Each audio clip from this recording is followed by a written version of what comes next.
Welcome back to the Hub. Thanks for joining me. Obviously, we're past the whole um, horrible debacle at Old Trafford against Liverpool, but just wanted to make a couple comments on the press conference, post-match press conference. Another doozy from Erik Ten Potter. Don't have a wand, do you? Anyway, so it's something I've talked about in the past too. I mean, it's from last season when he had some of his press conferences. It's like trying to figure out what team and what game was he at, because a lot of things he said didn't make a whole lot of sense, in terms of how he was commenting on the game and analyzing what happened, with some of those poor performances last season and losses that just piled up one after the next. So, and Mr. Ten Hag, without the wand, who's not Harry Potter, I'm just wanting to say here that if the best you've got is that you won the second most trophies behind Manchester City. That's what you've got. That's the success you're trying to put forward as, in terms of you looking ahead and seeing progress with the team. That's not going to cut it, Look, I'm not saying, Ten Hag is not a decent coach, but I maintain he's not an elite coach, and I don't think he has much more time at Manchester United, especially if things continue to go south in terms of results. I suppose the board is backing him. They've said, Omar Barada and Dan Ashwood have said he's their man. But they also qualified that they were not in the decision-making process. So they met him there when they came. So I don't know, is that a full confidence in the coach, or is it just sort of leaving themselves a little wiggle room if things don't go well? To me, the qualified approach from the interview that Ashworth and Barada had at the club, where they put in their full confidence in Ten Hag, but also saying, they weren't there as part of the decision to keep him. To me, that's not full confidence. But anyway, they have their reasons. They have to throw support behind him, and they have in terms of the transfer window.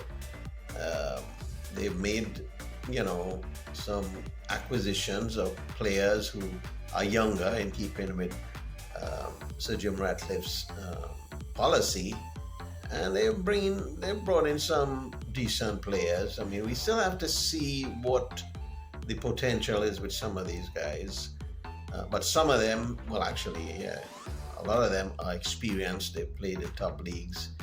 For instance, Delit and Mazraoui. Xerxes is still young, and then of course you have the academy guys at United, the youngsters like Kobe and Garnacho. So things are taking shape in terms of clearing out some of the older players, bringing in new ones. But it's up to the coach, in my view. He's got to produce the results, or it's bye-bye time, I think. So I would say, right now he's not fired, but he certainly is under fire, and the pressure is going to be mounting on him if he doesn't produce a string of results. And I think Southampton, Crystal Palace, and then Spurs are coming up pretty soon. So he's got to go on a run, and he's got to get some good results to even be considered, as a long-term possibility.